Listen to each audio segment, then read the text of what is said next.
성도 여러분, 한 주일 동안 평안하셨습니까?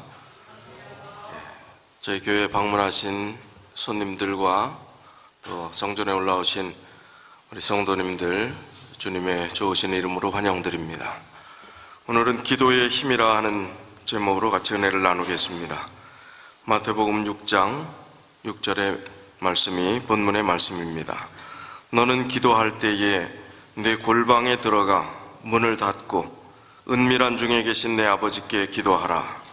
은밀한 중에 보시는 내 아버지께서 갚으시리라. 한국에는 지금도 상가에 교회가 많습니다. 다방 숫자보다 교회가 더 많은 곳이 한국이다, 그런 이야기가 있습니다. 상가 교회의 애로사항은 주차 문제도 있고 또 여러 가지 협소한 관계, 또 아래 위층에 어느 비즈니스가 들어왔는지에 따라서 교회가 영향을 받습니다. 그런데 한 교회에, 상가 교회 바로 밑에 층이 술집이 들어왔어요. 더군다나 그냥 술집이 아니라 춤추는 캬바레라는 그런 술집이 들어왔습니다. 교회가 얼마나 방해를 받겠습니까? 이거 좀 이렇게 해달라고, 저렇게 해달라고, 방해받지 않게 좀 도와달라고 얘기를 해도 소용이 없습니다. 근데 교회는 별로 잘 부흥해 가는 것 같지 않은데 술집은 왜 이렇게 잘 되는지, 점점 더 잘 되는 것입니다. 하도 속상해서 이 교인들이 이 술집이 좀 망했으면 좋겠다, 그런 생각을 가졌습니다. 그러던 다혈질 집사 한 분이 딱 그 술집 사장하고 딱 마주치니까 속이 상해서 내가 이 술집 망해버리라고 기도하겠다고. 그러시냐고, 어디 한번 해보라고. 이제 사장은 또 기분 나쁘니까 그랬습니다. 그런데 희한하게 그 집사가 기도를 해서 그랬는지 어땠는지 모르지만 1년 안에 술집이 망했어요. 그랬더니 이 술집 주인이 교회를 향해서 수를 했습니다. 뭐라고요? 왜? 교회가, 교인들이 망하도록 기도를 했기 때문에 망했다는 것입니다. 그런 이제 수가 들어오니까 교회 목사님과 또 거기 장로님들, 지도자들이 거기 술집 관계자들하고 만나서 뭔가 좀 원만한 대화를 하기 위해서 만났습니다. 그때 술집 사장이 완강하게 교회가 그렇게 기도를 하면 어떡하냐고, 그래서 망했지 않느냐고 그랬더니 교회 그 지도자들이 하는 얘기, 절대로 그럴 리가 없다고. 우리가 기도한다고 망할 수가 없다고. 자, 누가 믿음이 더 좋은 겁니까?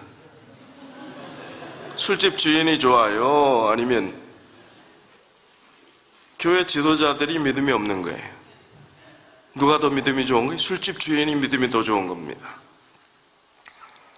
오늘 우리의 기도 생활에 기도의 능력과 힘을 정말 얼마나 신뢰하면서 하나님께 기도하고 또 간구하고 또 하나님께서 주시는 그 결과에 대해서 얼마나 믿음으로 수용하는가, 우리가 다시 한번 점검해 봐야 하는 것입니다. 기도의 사람이었던 스코틀랜드의 존 낙스는 기도하는 한 사람은 기도 안 하는 한 민족보다 강하다, 그렇게 말했습니다. 얼마나 참 기도가 중요하면 기도하는 한 사람이 기도 안 하는 한 민족보다 강하다고 이야기를 할 수 있었겠습니까? 빌리 선데이라는 분은 어떤 마귀라도 기도하는 어머니의 자녀를 빼앗아가지 못한다. 지금 혹시 우리의 자녀들이 신앙 안에서 있지 않다 할지라도 기도하는 어머니의 자녀를 마귀는 빼앗아가지 못한다. 결국은 하나님께서 돌리실 것이라는 것입니다. 시드로 박스터는 사람들은 우리의 호소를 일축하고 우리의 복음을 거절하고 우리의 주장을 반대하고 우리의 성도를 경멸하고 있을지 모르지만 우리의 기도에 대해서 사탄은 꼼짝 못한다.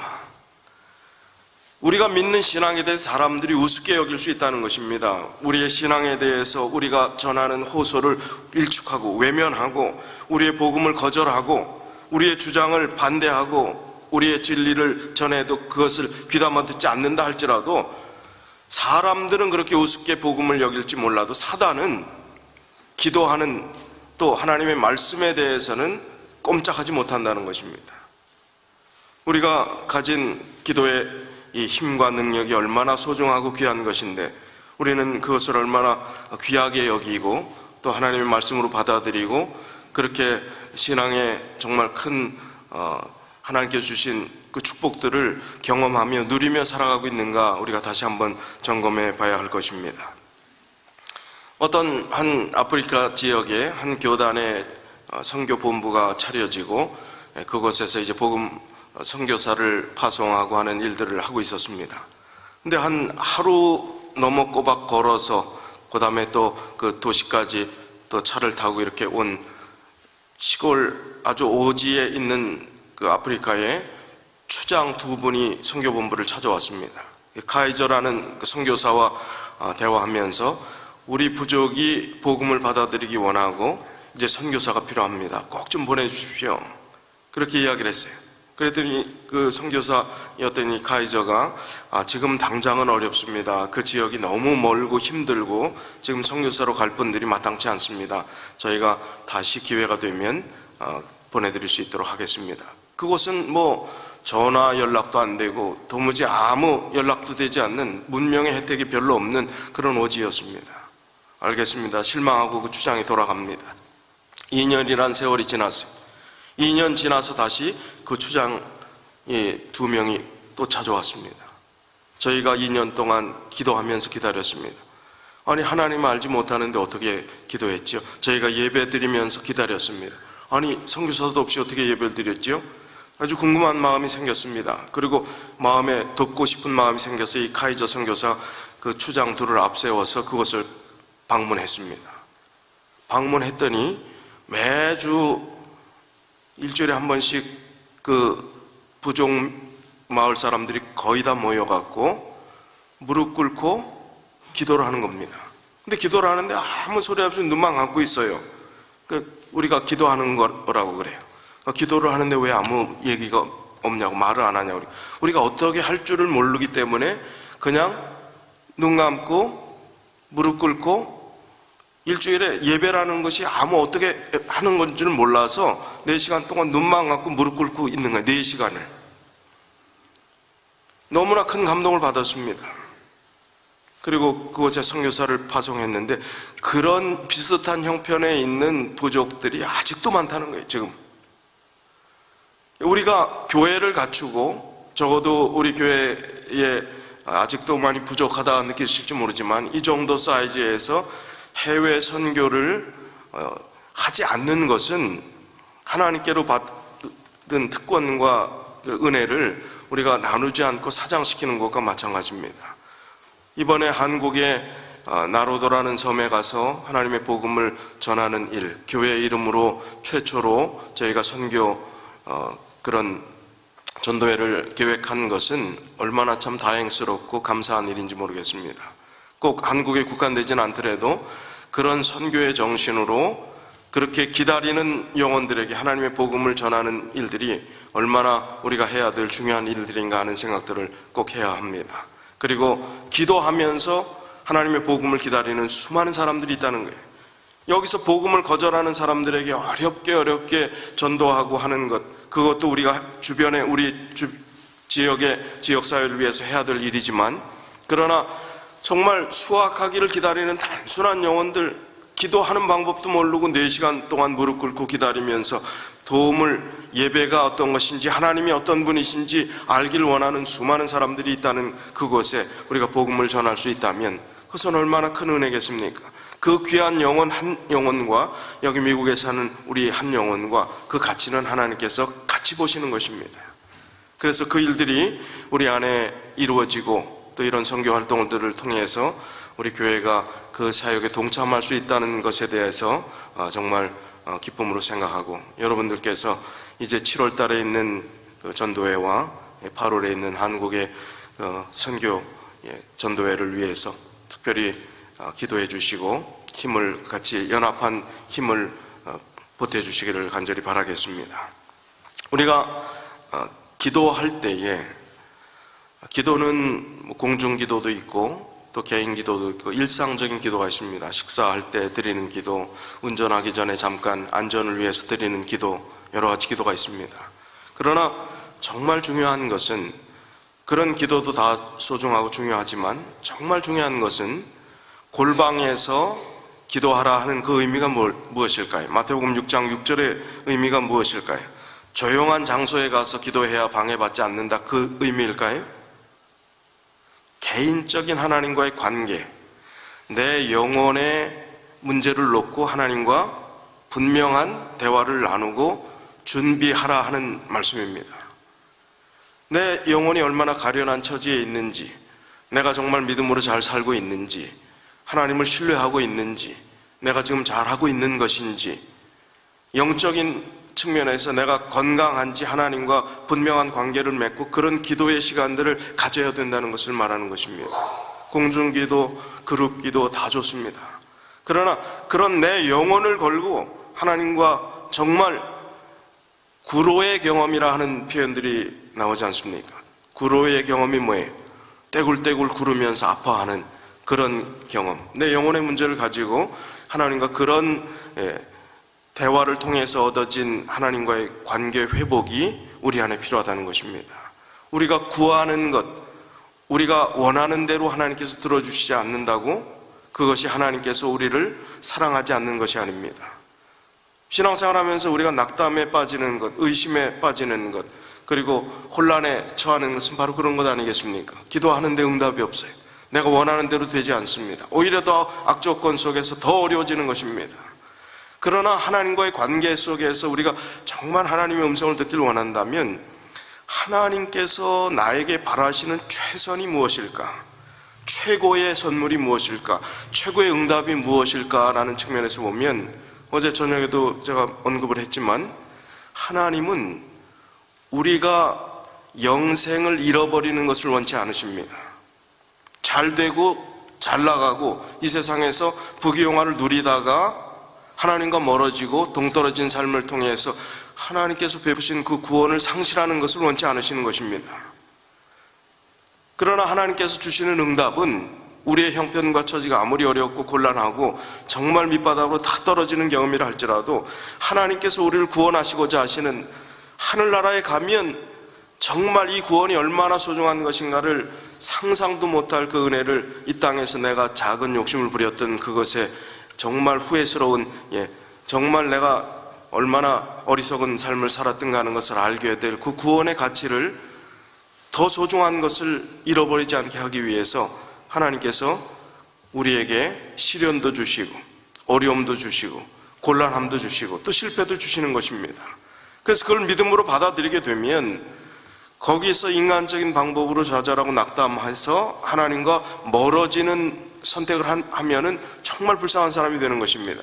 그러나 오히려 이 기회를 하나님과 정말 가까운 내 영혼의 1대1의 관계 속에서 내 심령이 다시 하나님 앞에 새로워지고 새로운 길을 찾고 하나님의 방법대로, 하나님의 원칙대로, 하나님께서 원하시는 대로, 하나님의 영광대로 살고자 결심하고 그렇게 됐을 때 하나님께서 주시는 은혜가 얼마나 큰 것인지 분명히 체험하게 될 것입니다. 그래서 살아계신 하나님이 우리에게 가장 좋은 것을 주시는 분이심을 깨닫게 될 것입니다. 그러면 우리가 의심하는 신앙, 형식적인 신앙, 하나님 그 전에 해봤더니 어려움도 많았고 고통도 많았고 별로 들어주는 것도 없는 것 같은데 차마 떠날 수는 없고 그렇게 살아왔던 신앙관이 달라지게 될 것입니다. 그리고 정말 이제 우리의 삶의 형편이 어떠한 것에 관심이 있는 것이 아니라, 잘 되고 못 되는 것에 관심이 있는 것이 아니라 하나님께 영광 돌리는 삶, 예배자로서의 살아가는 삶, 기도자로서 살아가는 그 삶 자체가 기쁘고 행복한 그런 신앙생활을 하게 될 것입니다. 그렇다면 무슨 걱정이 있겠습니까? 행복한 마음, 기쁜 마음으로 주님을 섬길 수 있으리라고 생각합니다. 그래서 이 조용히 홀로 골방에서 주님과 대화하고 그런 기도를 드리라고 하는 것입니다. 어느 때나 어느 장소에서나 하나님께 조용히 기도드리는 것은 합당한 일이다. 기도로서 우리의 마음을 향상시키는 일을 막을 수 있는 것은 아무것도 없다. 정말 조용한 장소, 또 우리가 하나님과 개인적인 관계를 맺기 위해서 주님과 더불어 가까이 나가는 일들이 왜 필요한가? 하나님과 함께 홀로 있을 때 다른 영향권에서 우리가 벗어날 수 있기 때문에 그런 시간을 가지라고 말씀하시는 것입니다. 우리가 그냥 있으면 하나님의 영향을 받기 쉽습니까? 사단의 영향을 받기 쉽습니까? 기도하지 않고 하나님과 교제하지 않고 말씀을 묵상하고 늘 범사에 기도하고 쉬지 말고 기도하고 범사에 감사하고 주님을 찬양하고 하는 그런 마음가짐으로 살지 않으면 영향력이 누구에 의한 영향력으로 지배를 받게 돼 있어요? 사탄에 의한 영향력입니다. 생각하는 것이 하루에 내 생각을 한번 분석해 볼 수 있다면 요즘은 한국에 빅데이터라는 게 있어 갖고 모든 것들을 그 데이터에 분석해 놓은 결과에 따라서 비즈니스도 운영하고 뭐 이것저것 다 합니다. 사람들의 이제 인성까지 빅데이터의 분석에 의해서 뭔가를 추진하려고 하는 그런 참 위험한 시대 속에 있는데, 그 빅데이터로 혹시 내 하루의 생각을 분석할 수 있다면, 나의 생각의 퍼센테이지를 그래프로 그린다면 아마 각자의 그래프가 다 다르겠지만 여러분 어떨 것 같습니까? 영적인 생각, 또 남을 돕는 일, 하나님께서 기뻐 받으시는 그 일에 대한 그래프가 비중이 높을까요? 아니면 어떻게 하면 돈 잘 벌 수 있을까? 어떻게 하면 내 자녀 잘 될 수 있을까? 어떻게 하면 다 나에 관련된 잘 되는 그런 일에 대한 도표의 비중이 클까요? 뭐 각자 다르겠지만, 은퇴하셔서 나는 이제 하나님만 의지하고 살아갑니다. 이제 은퇴했기 때문에 시간도 많고 하나님께 올인하고 몰두해서 잘 하나님과 더불어 교제할 수 있을 것 같다, 은퇴하면 그렇게 될 것 같다 생각했는데 막상 은퇴하니까 어때요? 더 바쁩니까? 더 바쁘답니다. 얼마나 더 바빠지는지, 은퇴했다고 시간이 남는 게 아니에요. 내가 그런 시간을 가지고 그런 마음에 하나님께로부터 좋은 영향력을 받도록 내 마음을 결단하고 결심하지 않으면 다른 영향권 속에서 우리의 마음을 빼앗길 수 있는 것입니다. 그래서 하나님과 홀로 있을 때 다른 영향에서 벗어날 수 있기 때문에 그런 하나님과 밀접한 골방에서의 기도의 시간들, 그것이 중요하다는 말씀을 하는 것입니다. 우리가 조용히 그분께 가까이 다가갈 수 있을 때, 은밀한 중에 보시는 그분으로부터 나오는 신령한 감화력이, 성령께서 임재하시는 그 느낌들이, 그 체험들이 신앙의 확신으로 다가오게 될 때 우리는 하나님과 대화하면서 동행하면서 신앙생활을 하는 것이 어떠한 것인지를 알게 되고 그 믿음의 기쁨을 누리면서 살 수 있게 되는 것입니다. 그 하나님이 어떤 하나님이십니까? 정말 모든 것을 다 주관하시는 하나님께서 왜 하필이면 나에게 이런 어려움을 줄까라고 생각하기 전에 그 하나님, 무한한 그 하나님께 내가 얼마나 정말 적극적으로 그 관계를 맺고 하나님과 동행하는, 하나님과 대화하면서 살아왔는가를 먼저 점검해 본다면 하나님께서 우리에게 주시는 은혜가 어떤 것인지, 그리고 받을 은혜가 앞으로 어떻게 하면 하나님께 더 큰 은혜를 받을 수 있겠는가 하는 그런 해답을 하나님과의 대화 속에서 얻을 수 있으리라고 생각합니다. 쉬지 말고 기도하라는 데살로니가전서 5장 17절의 그 말씀의 의미는 시간과 장소를 가리지 않고 늘 하나님 중심으로 살아가라는 것입니다. 늘 혼잣말 하듯이, 또 우리가 대화할 때 옆에 사람이 없다 할지라도, 또 운전하고 가면서 드리는 그런 대화라도 우리가 내 영혼의 문제에 대해서 개인적인 기도 없이 하나님과 관계를 맺지 않고 그런 일상적인 기도만 하면서 내 기도 생활이 다 됐다고 생각하는 것은 곤란하다는 것입니다. 그것은 기도 생활이 쉬지 말고 기도하라 하는 그 측면에서 전체적인 삶의 일상을 하나님과 대화한다 하는 의미는 있지만, 내 영혼의 문제에 대해서 깊이 진지하게 기도하지 않고 그런 식사할 때만 기도하고 운전할 때만 기도하고 그것으로 끝나고 나는 기도 다 했다고 생각한다면 곤란하다는 것입니다. 그것은 기도의 정상적인 건강한 기도 생활이 아님을 말씀하는 것입니다. 우리 주변에 사악한 것이 너무 많기 때문에 우리의 공기 자체도 오염되어 있다고 느낄 수가 있습니다. 그러나 아무리 오염된 세상에, 세속화된 세상에 산다 할지라도 우리가 그 가운데서 하나님께 드리는 그 기도, 복잡하고 혼란한 잡음 가운데도, 이 세상의 시끄러운 소리 가운데서도 우리가 하나님께 드리는 그 기도는 하나님께서 놓치지 않으신다는 것입니다. 그래서 쉬지 말고 기도하라, 시간과 장소를 구애받지 말고 기도하라는 말씀의 의미가 거기에 있는 것입니다. 우리의 소원과 기쁨과 또 슬픔을 언제나 하나님 앞에 내놓을 수 있는 그런 마음의 자세가 필요합니다. 야고보서 5장 11절에 보면 주는 가장 자비하시고 긍휼히 여기시는 자시라 그랬습니다. 욥이 인내의 대명사지요. 인내하는 사람, 정말 참고 견디는 사람, 그러면 욥을 우리가 떠올릴 수 있는데 욥의 결말을 한번 눈여겨보라는 것입니다. 주는 가장 자비하시고 긍휼히 여기시는 자시다. 욥이 그토록 고통당했지만 하나님을 놓지 않고 그가 하나님을 저주하지 않았을 때 그의 결말이 어땠다고요? 주의 자비와 긍휼을 경험하는 귀한 결말을 맺을 수 있었다는 것입니다. 오늘 우리도 인내가 필요한 시점에 있는 분이 계실지 모르겠습니다. 고통 가운데 계시는 분, 시험 가운데 계시는 분이 계실지 모르겠어요. 그리고 신앙에 어떤 때보다 참 의심과 회의가 드는 그런 분이 있을지 모르겠습니다. 그러나 욥의 결말을 유심히 보라는 것입니다. 주는 자비하시고 긍휼히 여기시는 자심을 분명히 깨달아 알게 될 것이라는 겁니다. 우리가 겪는 고난이 욥에 비할 수 있겠습니까? 욥의 고통과 어떻게 비교할 수 있겠습니까? 그러나 분명한 결론은 주는 자비로우시고 긍휼히 여기시는 자로 우리에게 가장 좋은 것을 주시는 분이시면 불변의 진리라는 사실입니다. 사랑이 많으신 하나님께서 우리와 같이 슬픔을 느낀다는 것입니다. 그리고 아무리 참 연약한 부질없는 기도처럼 여기는 그 기도도 하나님께서 아예 안 들으시고 놓쳐버리는 것은 없다는 겁니다.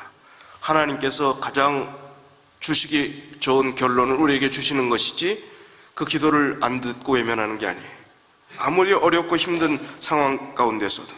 그래서 특별히 상한 자의 기도를 귀담아 들으시는, 더 귀하게 여기시는, 하나님은 평등한 분이고 사랑하는 분인데 하나님은 성경에 보면 편애하는 분으로 나옵니다.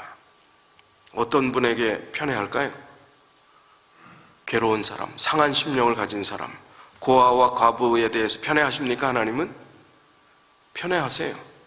고아와 과부를 더 귀하게 여기시고 어려움 당하고 상심 당하고 시험 가운데 있고 낙담 가운데서 어찌할 바 모르는 사람들에게 더 마음이 가시는 분이 하나님이십니다. 그래서 시편 147편 3절에 상심한 자를 고치시며 그들의 상처를 싸매시는 분이 하나님이심을 분명하게 말씀해 주고 있습니다. 상심 가운데, 상처 가운데 있는 영혼들에게 주님께서는 더 가까이 오셔서 더 좋은 것을 너희가 깨달으면 좋겠다, 더 귀한 은혜를 거기서 하나님의 뜻을 발견하면 좋겠다, 분명히 여기가 끝이 아님을 여기서 회복시켜 주실 수 있는 더 큰 은혜를 하나님께서 믿음의 눈으로 보면 좋겠다 하는 말씀을 우리에게 주시고 계십니다. 하나님의 사랑이 너무나 강렬하시기 때문에 우리가 하나님께 맡김받은 인생이면, 아까 엘리김이 간증하면서 믿음이 무엇이냐라고 처음에 서두에 그런 질문을 했지요. 믿음이 무엇이냐 했을 때 여러분 어떤 마음이 떠올랐습니까? 믿음에 대해서 정의하라 한다면 저는 그때 어떤 영상이 하나 떠올랐나 하면, 저희 어린 아이들 뭐 다 부모님들은 아이 키울 때 그랬잖아요. 조금 높은 데 올라가서 부모가 밑에 있고 특별히 아빠가 밑에 있으면 그 위에서 어떻게 해요? 아빠 품으로 뛰어내립니다. 그 영상이 확 그냥 믿음이 무엇입니까? 그 영상이 탁 떠오르더라고요. 믿음이라는 것은 하나님에게 내 모든 삶을 내던지는 것입니다. 분명한 평안한 품이 있고 하나님께서 받아주시고 또 더 사랑의 마음으로 기다려주시고 양팔을 벌려주시기 때문에 우리는 내어 던지는 거예요. 우리의 삶을, 우리의 마음을, 우리의 모든 것을 믿고 맡기고, 믿고 맡기지 않으면 어떻게 뛰어내릴 수가 있어요? 어떻게 내 몸을 내어 던질 수가 있겠습니까? 그러나 믿음이라는 것은 바로 그런 것입니다. 그래서 하나님께서 내 이름으로 구하는 그 기도를 하나님께서 들어주심을 요한복음 16장 26절 27절에 이렇게 말씀하십니다. 그날에 너희가 내 이름으로 구할 것이요 내가 너희를 위하여 아버지께 구하겠다 하는 말이 아니니 이는 너희가 나를 사랑하고 또 나를 하나님께로서 온 줄 믿은 거로 아버지께서 친히 너희를 사랑하심이니라. 하나님께서 우리를 너무나 사랑하시기 때문에 사랑하시는 자에게 가장 좋은 것을 주시는 분이 하나님이십니다. 난 이해가 안 된다고. 이 세상에 살면서 내가 당한 고통과 고난이 얼마나 큰데 무슨 하나님이 가장 좋은 것을 주시고 우리를 사랑하신다고. 아니라고. 그러나 말씀에 아무리 이렇게 뒤집어 보고 저렇게 뒤집어 봐도 하나님께서는 우리에게 주시는 결론은 이 세상 것이 아닌 것을 알게 됩니다. 하나님께 주시는 결론은 영원한 것입니다. 이 세상의 결론이 아니에요. 그러니까 우리가 세상에 살면서 세상의 결론을 맺으려고 하는 자세로 살아가기 때문에 이 땅에서 당하는 모든 아픔과 고통과 시련들이 하나님과 연결이 되는 것입니다. 그러나 그게 왜 하나님과 연결될 수 있을까요? 사단이 어려움을 주고 세상 임금으로 이 세상을 주장하고 있고 이곳이 천국이 아니기 때문에 하나님이 더 필요한 것이고 여기서 늙지 않고 병들지 않고 죽지 않고 사고도 없고 그렇게 사는 세상이라면 이게 천국이지 무슨 천국이 필요하겠습니까? 아무리 부자라고 해도 좀 먹고 살만한 사람들에게 가서 전도하려고 했더니 저희 선배 목사님 그래. 뭐 다 좋은 말씀이지만 하늘나라는 별로 저한테 의미가 없습니다. 여기가 이렇게 편하고 먹고 살기 좋은데 무슨 하늘나라가 저에게 의미가 있겠습니까? 하늘나라를 몰라도 얼마나 모르면 이 세상에 좀 먹고 살만하다고 그 하늘나라조차 의미가 없다고 이야기를 할까요? 그러니까 너무나 안타까운 것입니다. 하늘이라는 세계, 영혼이라는 세계, 하나님께서 주시는 영생이라는 그 은혜와 축복들이 얼마나 귀한 것인 줄 모르고 그냥 이 땅에 모든 초점을 맞추고 거기에서 당하는 모든 일들을 가지고 우리가 하나님을 판단하고 또 우리의 믿음의 척도와 잣대가 거기에 의해서 흔들리고 하는 그런 것이 참 오늘날 우리가 스트러글하는 늘 마음속에 괴로워하는 그런 신앙의 과정인 것 같습니다.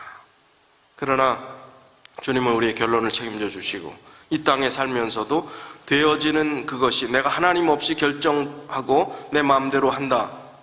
내가 기도하면서 하나님께 간구했을 때 하나님께서 기도의 반대의 답을 주셨다 할지라도 그것은 내 영혼을 살리시기 위한 하나님의 은혜임을 우리가 믿음으로 받아들여야 합니다. 그게 이 땅에서 풀리지 않을 수도 있습니다. 그러나 하늘에서 분명히 풀릴 그날이 온다면 왜 그때 그 일들이 필요했는가? 더 귀한 결론을 하나님께서 주시기 위한 것이었으면 분명히 깨달을 날이 올 것입니다. 그래서 우리가 약속의 말씀을 의지한다는 것은, 믿음을 갖고 산다는 것은 보이지 않는 것, 상식을 믿는 것이 아닙니다. 세상에 되어지는 합리성을 믿는 것이 아닙니다. 되어지지 않을 것 같고 합리적이지 않을 것 같고 상식 밖에 있는 것이지만 하나님께서 약속하셨으니까, 말씀하셨으니까, 명령하셨으니까 그것을 믿고 따라가고 순종하는 거예요. 그러다 보면 하나님께서 주신 결론이, 하나님께서 주신 은혜가 어떠한 것인가를 이 땅에서도 조금씩 깨달아지게 되고 하늘나라에 가면 그때는 얼굴과 얼굴을 대하여 볼 것이라 하는 고린도전서 13장의 말씀처럼 하나님을 대하여 볼 수 있는 특권을 가진 자들이 하나님의 계획과 사상을 우리가 이해하지 못하겠습니까? 다 이해할 수 있는 그날을 하나님께서 우리에게 허락해 주신다고 했습니다. 그래서 하나님께 정말 모든 것을 맡기는 믿음을 가지고 기도의 삶을 하게 될 때 기도의 능력이 어떠한 것인지, 기도의 힘이 어떠한 것인지, 나를 가장 바른 길로 인도해 주신 기도의 응답이 바로 이런 것이었구나, 기도의 힘이 이런 것이었구나를 깨닫게 됩니다. 요한복음 15장 16절에 내가 너희를 택하여 세웠나니, 너희가 나를 택한 것이 아니요, 우리가 하나님을 믿은 것으로 착각하지 않으면 좋겠어요. 하나님이 우리를 택하셔서 먼저 알게 하신 것입니다. 너희를 택하여 세웠나니 이는 너희로 가서 열매를 맺게 하고 또 너희 열매가 항상 있게 하여 내 이름으로 아버지께 무엇을 구하든지 다 받게 하려 함이라. 다 주십니다. 하나님께서 우리에게 가장 유익이 될 수 있는 길로, 그 길로 응답해 주시고 다 주신다는 사실을 우리가 믿음으로 받아들여야 합니다. 이제 중요한 것은, 기도에 대해서만 중요하게 여기는 분들은 균형진 신앙 생활을 하지 못할 수가 있어요. 말씀만 보는 사람이 있어요. 기도는 안 하고. 그러면 위험합니다. 기도만 하는 사람이 있어요. 말씀은 도외시하고. 그러면 말씀만 볼 때는 율법주의자로서 하나님을 거부하고 자기의 그 틀에 얽매인 신앙생활을 하기가 쉽고요. 위험성이. 기도만 하는 사람들은요, 광신주의에 빠지기 쉽습니다. 균형진 하나님의 말씀에 근거한 믿음이 아니라 뭐 신비한 것을 좋아하게 됩니다. 뭘 가서 꿈에서 뭘 봤다 그러고, 그 다음 어디가 용하다 그러고, 무슨 기독교가 뭐 어디 용하다 소리가 어디가 나옵니까? 그러면서 기도하면서 오늘 뭘 봤다 그러면서 가서 점집을 가요, 집사가? 예? 그런 식으로 변질된 잘못된 신앙을 가질 수 있어요. 기도와 말씀이 균형지지 않으면 어느 한쪽으로 치우치면 우리의 건강한 신앙을 유지할 수 없습니다. 그리고 기도만 하면서 정말 말씀을 실천하고 우리의 삶에 기도하는 만큼 그렇게 실천하고 살지 않으면 그것은 아주 잘못된 신앙으로 꼴지어 줄 수 있음을 이야기합니다. 여기 종로의 계단에 있는 말씀 가운데 하나님께서는 우리의 일을 제쳐놓고 모든 시간을 기도에 쓰라고 요구하지 않으신다. 우리는 그리스도께서 사셨던 생애처럼 살아야 한다. 우리는 기도는 물론이요 일도 해야 한다. 아무것도 하지 않고 기도만 하는 사람은 머지않은 장래에 기도하는 일을 그치게 되든지 그의 기도가 한낱 습관에 불과해질 것이다. 실천하지 않으면요, 말씀대로 살지 않으면 어떻게 된다고요? 머지않은 시간에 그 기도를 기도에 체험이 없으니까, 그리고 실천하면서 받은 응답이 없으니까 기도를 그만하게 될 것이고 그냥 형식적으로 될 확률들이 있음을 이야기합니다. 한갓 습관에 지나지 않게 될 것이다 그랬습니다. 남을 돕지 않고 그리스도인 의무를 수행하지 않는 사람들은 기도할 것이 별로 없다. 늘 맨날 하는 쳇바퀴, 나 잘 되게 해달라, 가족 잘 되게 해달라, 그거 외에는 조금 더 나가서 교회 잘 되게 해달라, 그 정도 선에서 그칠 수 있죠.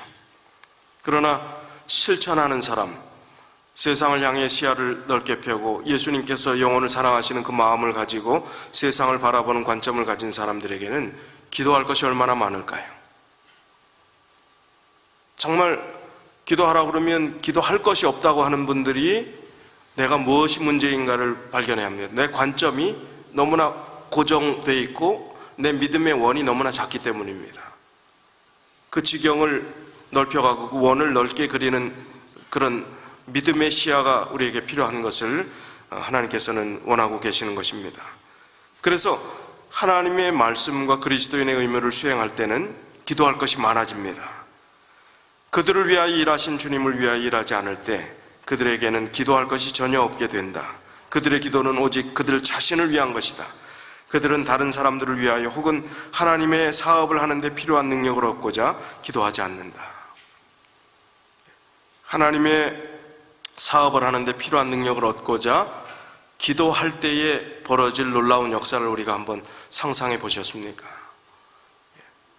정말 기도하는 한 사람이 기도하지 않는 한 민족보다도 더 귀하다고 그렇게 이야기할 정도로 기도하는 사람들의 놀라운 영향력, 그 힘, 그것을 하나님께서 허락해 주셨는데 오늘 우리가 정말 진심으로 기도하며 말씀 실천하며 예수님의 생애처럼 살고자 최선을 다할 때 역사가 일어나지 않을래야 일어나지 않을 수가 없는 것입니다. 놀라운 역사가 일어날 것입니다.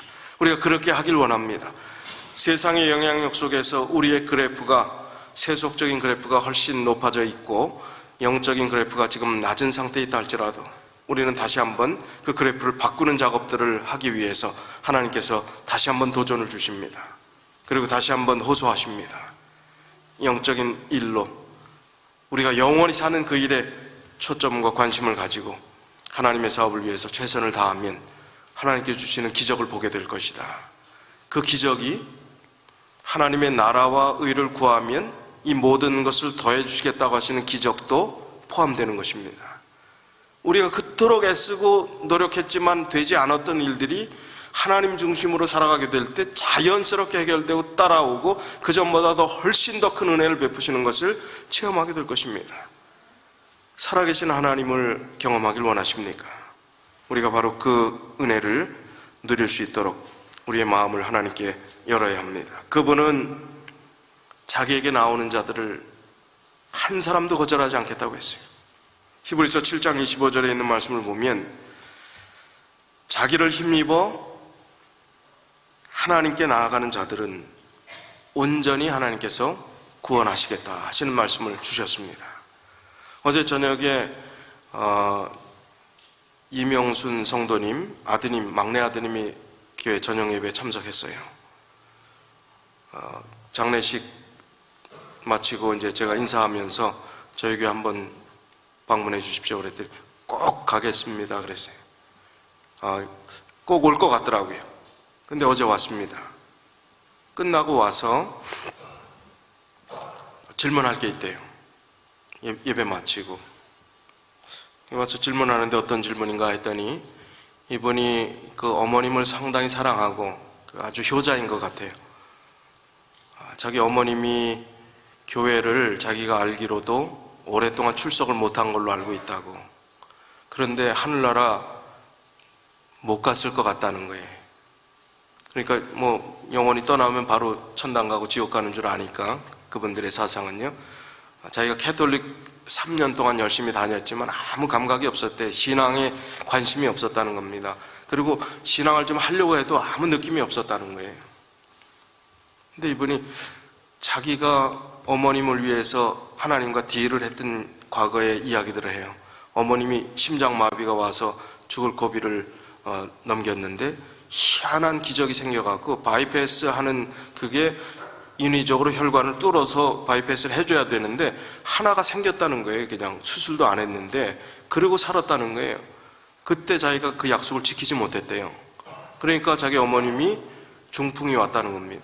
그래서 이 약속을 안 지켜서 그런가? 하나님 요번에 살려주시면 제가 정말 그 약속 지키겠습니다 하고 천주교를 3년을 열심히 나가고 어머님이 그 중풍에서도 나으셨다는 겁니다. 요번에도 딜을 하고 싶은 마음이 생긴다는 것입니다. 무슨 딜?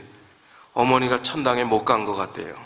그래서 자기가 대신 열심히 교회 나오고 열심히 하면 어머님이 천당에 갈 수 있지 않겠냐고 그걸 저한테 물어봐요.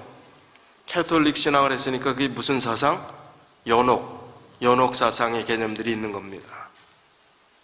구원에 대해서 누가 왈가불가하겠습니까? 그분이 교회 출석하지 못했지만 성경책 펴놓고 거기에 참 닳도록 그다음에 좋아하는 찬미가 펴놓고 그렇게 하셨던 흔적들, 돋보기를 거기에 꽂아놓고 했던 그런 흔적들, 믿음으로 살려고 했던 그런 마음들을 보면서 제가 그렇게 대답했습니다. 하나님은 자기를 찾아오는 한 영혼, 진심으로 찾아오는 한 영혼들을 절대로 쫓아보내지 않으신다. 한 영혼이라도 거절하지 않으신다. 그러니까 중요한 것은 돌아가신 분의 문제가 아니라 살아있는 아들이 문제다. 아들이 믿음으로 사는 것이 중요한 것이다. 그 구원의 모든 것은 하나님께 맡기고 그렇게 신앙생활을 열심히 하면 좋겠다. 그 아들을 위해서 기도해 주시길 바랍니다. 전도에 관심도 있고 믿음의 어머님의 고향을 이어받으려고 하는 그 마음, 신앙에 대해서 전혀 관심도 없던 사람이 그런 마음을 가진 것은 성령께서 인도하시는 신호입니다. 우리가 같이 기도하여 하나님께서 주시는 은혜를 그 아들이 이어받고 영적 유산들을 그대로 이어받아 정말 하늘에서 그 어머니도 만나고 기쁨으로 살아갈 수 있는 그런 은혜를 같이 누리면 좋겠습니다. 이 말씀처럼 자기를 힘입어 하나님께 나아가는 자들을 온전히 구원하실 수 있는 분이 히브리서 7장 25절 말씀에 하나님의 약속입니다. 그래서 우리는 기도할 때 우리가 구하는 것보다 감사와 하나님께 대한 찬양을 많이 하자고 했습니다. 우리가 하나님께서 베푸신 은혜를 얼마나 큰 것인지 알지 못하기 때문에 감사를 너무 조금 한다는 것입니다. 감사를 많이 하라. 하나님을 찬양하는 일들을 많이 하라 합니다. 시편 50편 23절에 감사로 제사를 드리는 자가 나를 영화롭게 한다. 감사의 마음으로 하나님께 늘 나가는 자들이 하나님께 영광 돌리는 삶이라는 것입니다. 이사야 51장 3절에 감사함과 창화하는 소리로 하나님께 영광 돌리는 그 삶이 우리의 삶의 전체가 되어야 합니다. 아무리 어렵고 힘들어도 하나님께서는 우리에게 영생을 잃지 않도록 주님 편에 붙어 있으면 그 길을 인도해 주시기 위해서 우리를 여러 가지 과정으로 인도하십니다. 여러 가지 고난의 학교도 입학시킵니다. 우리가 믿음으로 그 일들을 감내해 나가고 하나님께 주시는 음성들을 들음으로 더 큰 은혜를 경험하고 영원한 영생에 정말 하나님께서 베푸신 구원의 기쁨들을 날마다 누리며 살아가는 우리 믿음의 가족들이 다 되시길 바라면서 오늘 말씀을 줄이겠습니다.